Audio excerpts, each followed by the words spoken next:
Hello, this is Michael Moss. Heather Cox Richardson is unable to read the letter today, so I will be reading it in her place. April 20th, 2026. Late Saturday evening, Josh Dawsey and Annie Linsky of the Wall Street Journal reported that Trump was so unstable and angry after learning on April 3rd that Iranians had shot down an American jet that his aides kept him out of the room as they received updates, simply telling him what was going on at important moments.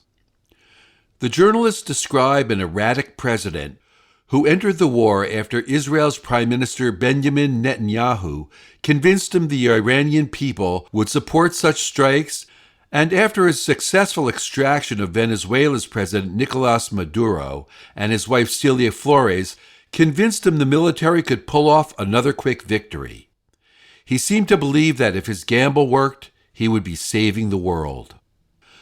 But while the strikes did indeed kill Iran's top leaders and badly damaged its military, the Iranians closed the Straits of Hormuz.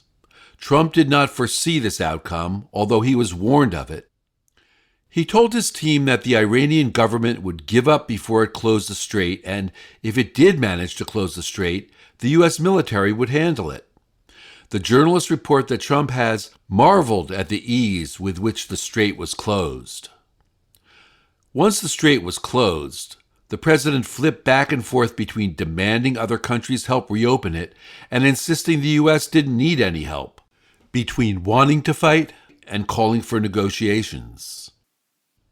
On April 5th, Easter morning, after the recovery of the Second Airman, he turned to trying to scare Iranian leaders into reopening the strait and ending the conflict, warning, "Open the strait, you crazy or you'll be living in hell."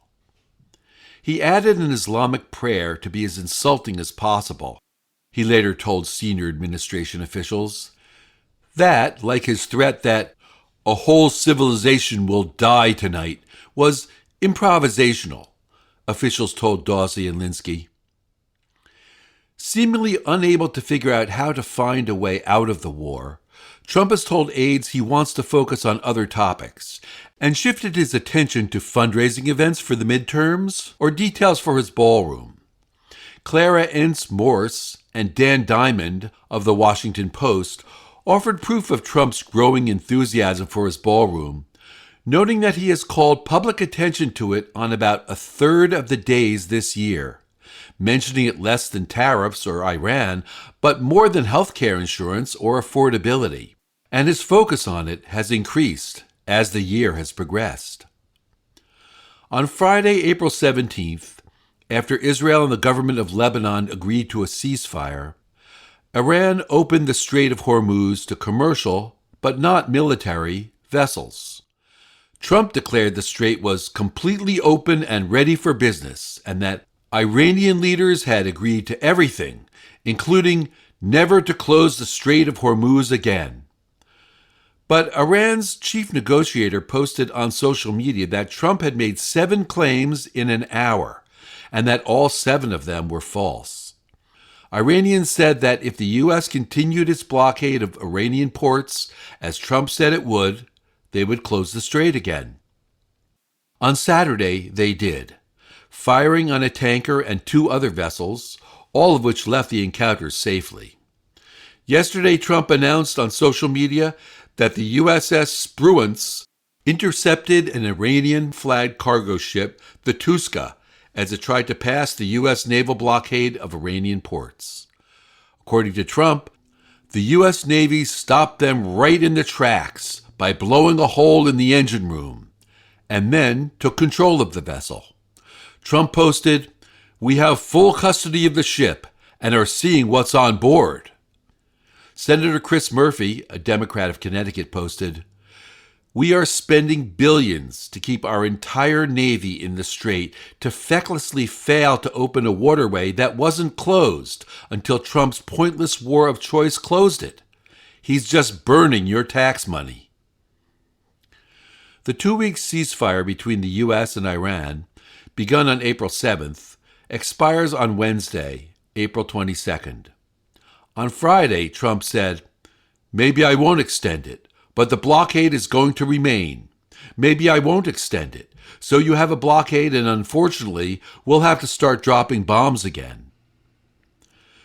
Today, Nick March of the BBC explained the fact pattern behind the general suspicion that someone is engaging in insider trading over Trump's war announcements. After matching the president's market-moving statements to the trade volume on a number of financial markets, March found a consistent pattern of spikes just hours or sometimes minutes before a social media post or media interview was made public. March notes a similar spike over Trump's announcement of his Liberation Day tariffs of last April. A new NBC News Desk Decision Desk poll out yesterday showed that 63% of Americans disapprove of Trump's job performance, while only 37% approve. 50% say they disapprove strongly, a sign that they will be highly motivated to vote in the midterms. 67% of Americans disapprove of Trump's handling of Iran, including 54% who strongly disapprove. This morning, Trump's social media account responded to the bad news of the weekend, including the Wall Street Journal story, by dismissing it. Israel never talked me into the war with Iran, the account posted. The results of October 7th added to my lifelong opinion that Iran can never have a nuclear weapon, did. I watch and read the fake news pundits and polls in total disbelief.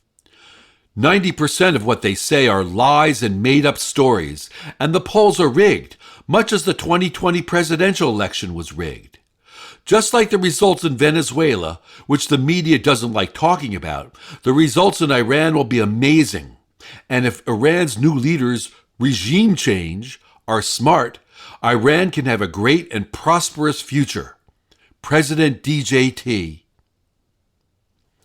Over the weekend, David S. Cloud, Alexander Saidi, and Nick Timmeros of the Wall Street Journal reported that officials from the United Arab Emirates, or UAE, have asked Treasury Secretary Scott Bessent and Treasury and Federal Reserve officials if the U.S. will provide a financial backstop for the UAE if the Iran war continues to damage its economy. Meanwhile, over the weekend, Senator Jon Ossoff, a Democrat from Georgia, reminded an audience that Jared Kushner, Trump's son-in-law, is on the Saudi payroll for $2 billion. A reference to the $2 billion, a Saudi sovereign wealth fund controlled by Saudi Crown Prince Mohammed bin Salman, or MBS, has invested in Kushner's private equity firm. And now he's leading American diplomacy in the Middle East, apparently while at the very same time asking princes and sheikhs across the Arab world to give him billions more. If you're watching this online, don't take my word for it. Look it up for yourself. Can you imagine a normal sitting U.S. ambassador just hitting up Saudi Grand Prince Mohammed bin Salman for billions of dollars? But he's a Trump, a royal, a princeling. The rules are for us, not for them. And it's not just Jared getting in on the action. A company owned in part by Eric and Don Jr. has been pitching Gulf kingdoms on its drone interceptors during this war. The Financial Times reported Pete Hegseth's broker looked to buy defense fund before Iran attack. I'll tell you what, never before have we seen so little effort to hide so much corruption. The Mar-a-Lago Mafia has taken American corruption to spectacular new heights. This afternoon, Trump's account posted, "I'm winning a war by a lot. Things are going very well." But things were not going very well. On Friday, Sarah Fitzpatrick published an article in The Atlantic that portrayed Federal Bureau of Investigation, or FBI, Director Kash Patel as a poor manager who is terrified he is going to lose his job and whose overuse of alcohol, tendency to disappear, and purges of FBI agents who had investigated Trump endanger our national security.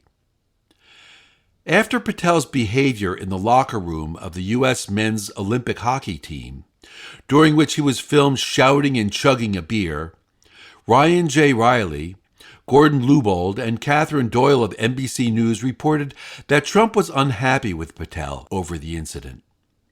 Shortly afterward, Patel directed the FBI to fire at least half a dozen FBI employees who had been connected to the 2022 search of Mar-a-Lago, the Trump Organization's property in Florida, where Trump was storing classified documents he retained after his first term. Over the weekend, Patel seemed to try again to curry favor with the president. He told Fox News Channel host Maria Bartiromo that the Department of Justice is about to make arrests related to the 2020 presidential election that Trump insists, falsely, was rigged. "We have the information that backs President Trump's claim," Patel said. This morning, Patel sued The Atlantic and Fitzpatrick for $250 million for publishing a sweeping, malicious, and defamatory hit piece full of obviously fabricated allegations. The suit says, Director Patel does not drink to excess, and this has not and has never been a source of concern across the government. The Atlantic says, "We stand by our reporting on Kash Patel, and we will vigorously defend The Atlantic and our journalists against this meritless lawsuit."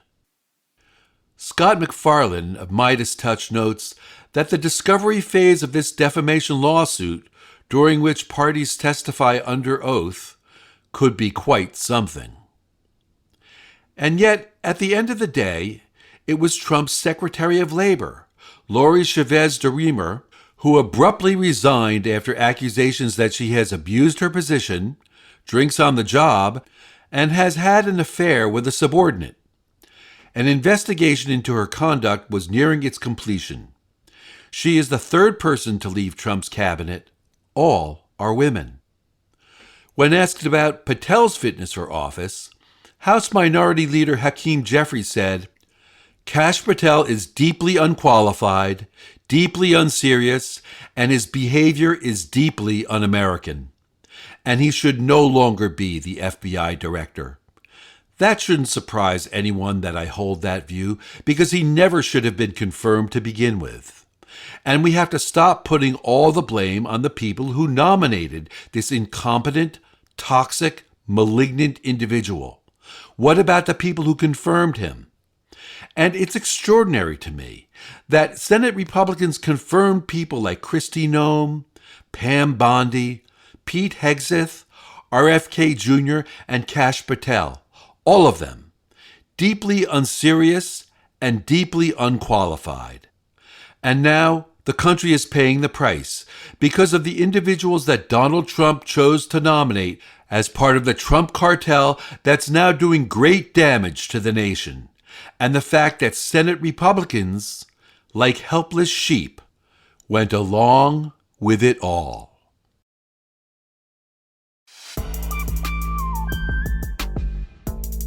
Letters from an American was written by Heather Cox Richardson. It was produced at Soundscape Productions, Dedham, Massachusetts. Recorded with music composed by Michael Moss.